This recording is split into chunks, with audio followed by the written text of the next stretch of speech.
let's go ahead and get started.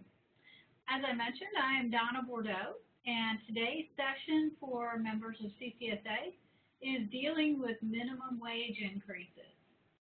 As we get started today, I will be taking questions at the end of the presentation. So at the end, if you'll hold your questions, I will unmute everyone and allow for questions.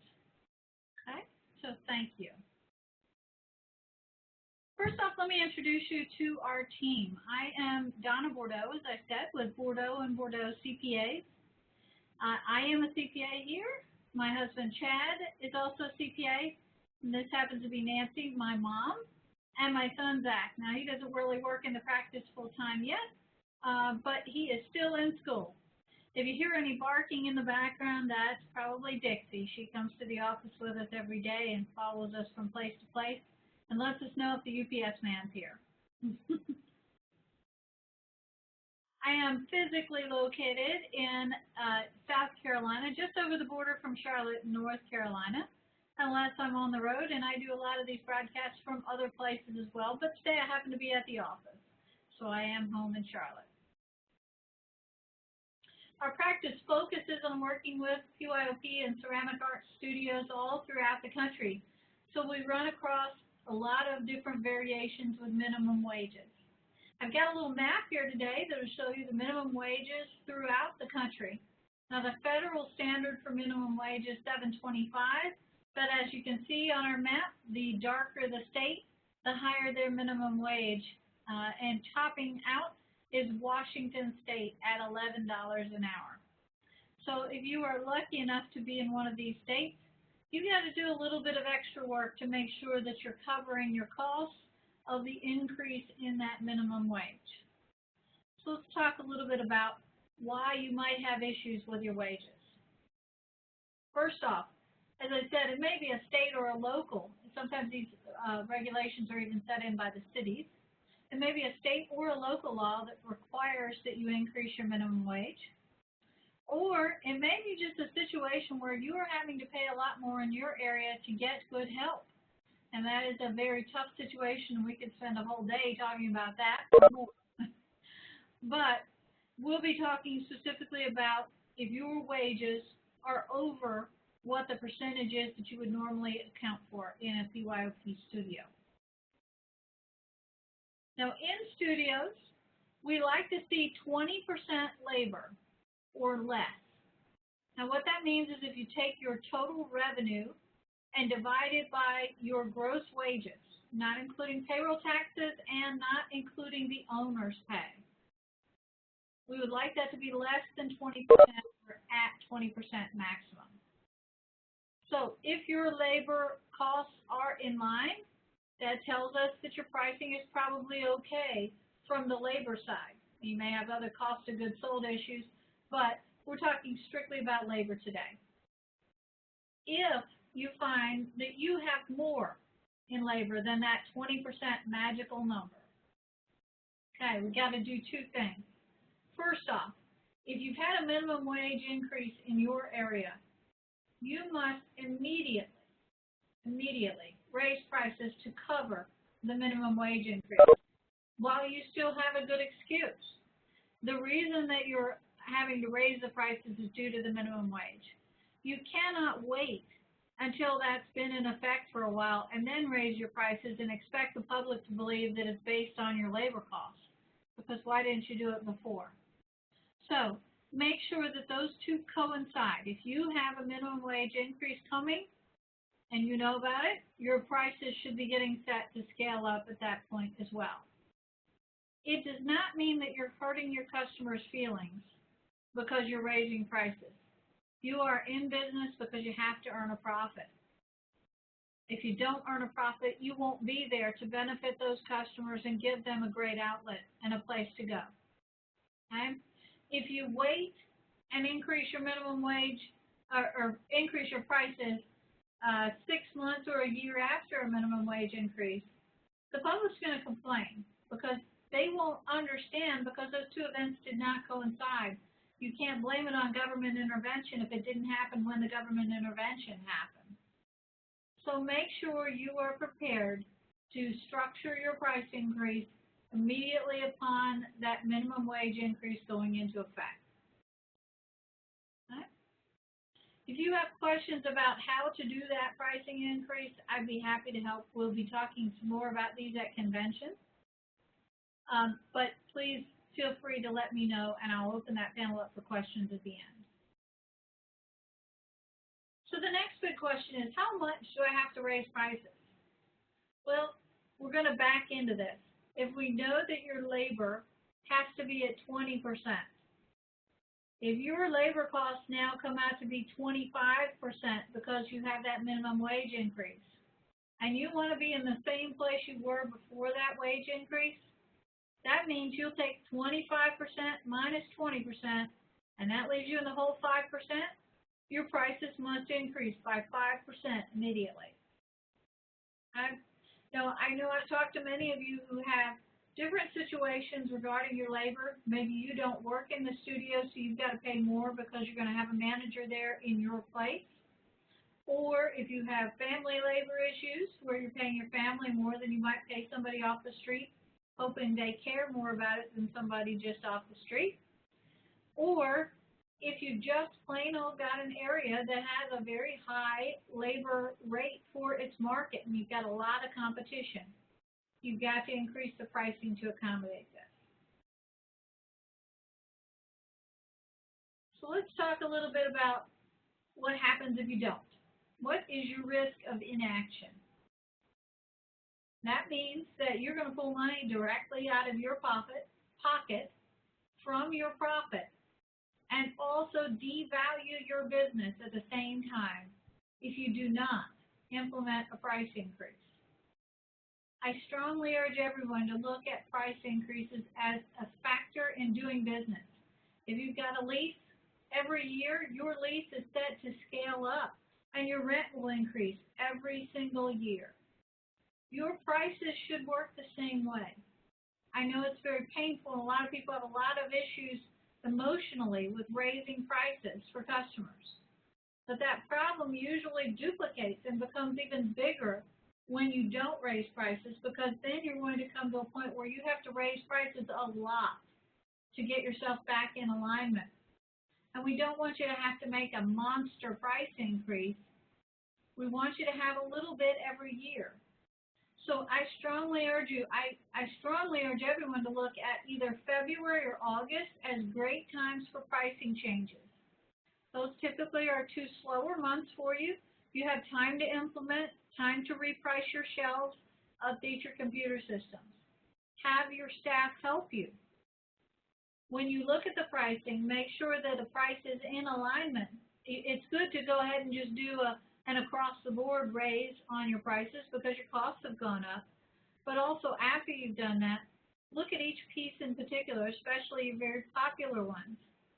And maybe you can consider raising those a little bit more, or maybe they must raise a little more if there's a piece that had a significant price increase or you've had to get it from a different supplier.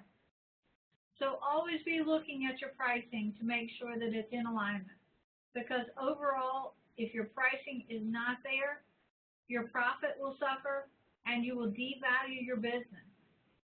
So we don't want that to happen. We want to keep this to be a very healthy industry with a lot of prosperity in it as well as fun. If you want to learn more about the things that we offer and the ways that we can help you, we also wrote a book specifically for studio owners. The 10 most expensive tax mistakes that cost studio owners thousands.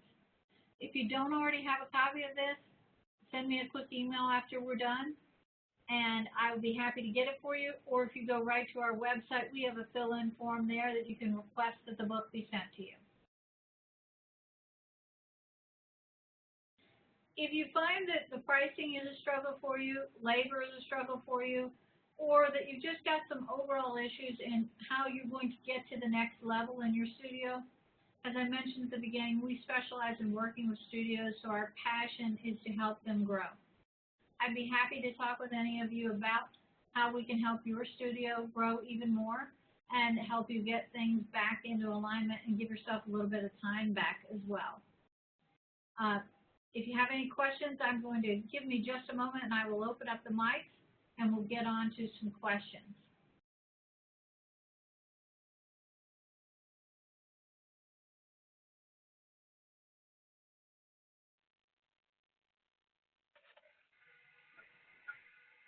Okay, I believe everyone's mic should be live and open. If you have a question, go ahead and let me know who you are, and I'll be happy to help.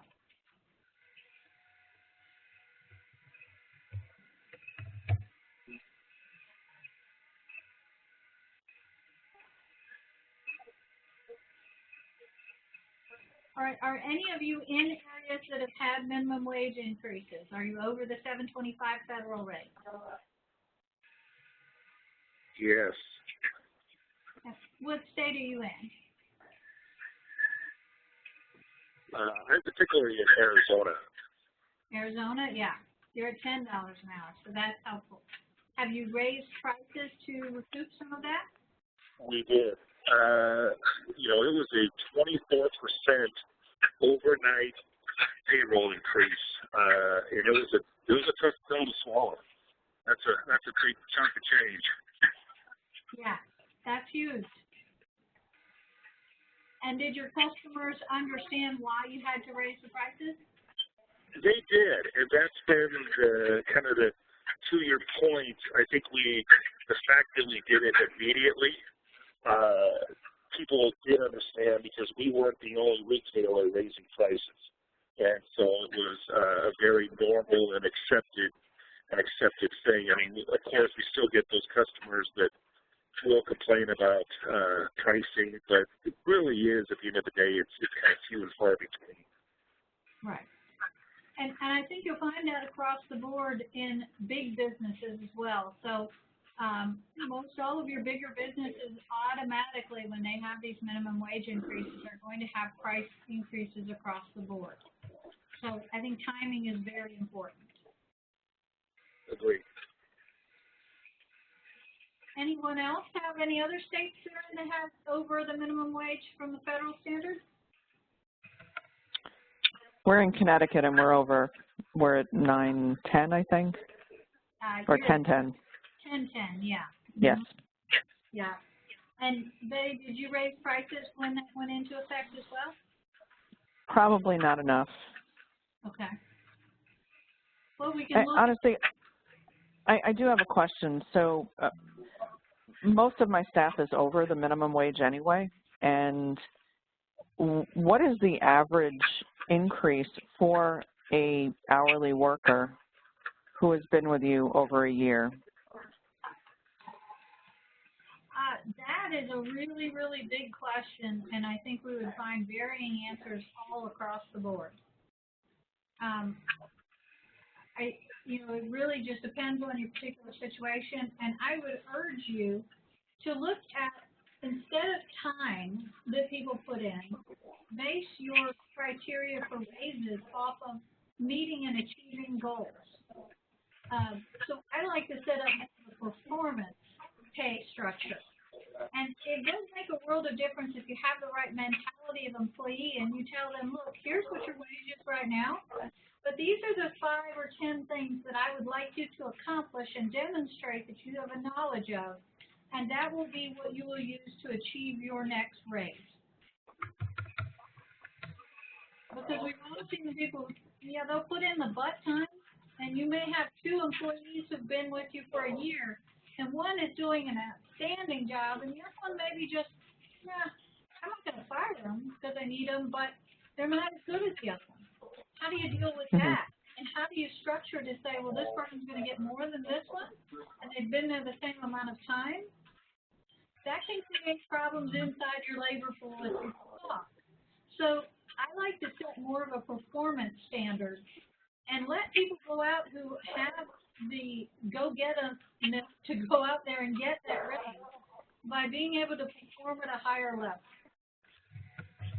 Have them assume some of the tasks of a manager if they're working towards that role. Mm-hmm. Okay. Thank you. Anyone else have any questions or in any states with the higher minimum wages?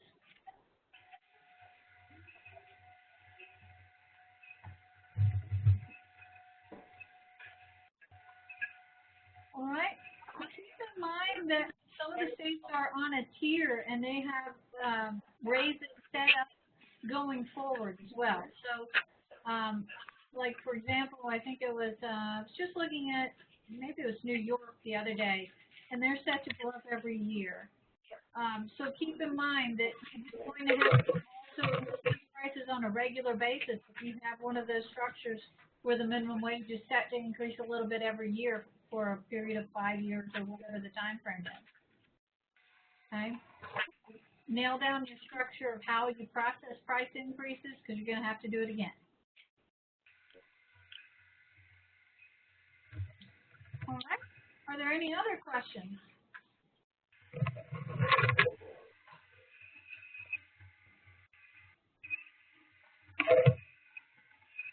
All right. Well, again, if you think of any questions afterwards, I'll be happy to answer those. You can email me. I'll pull up my contact info here again. You can email me. We're recording this session, so it will be posted for CCSA probably over the next couple of days. And if you think of anything else, feel free to let me know. I'll be happy to help. And thank you for participating today. I'll stay on just a couple more minutes in case there are any questions that come up while you're exiting, but if you have to leave, have a great day. Thank you. Thanks, you too.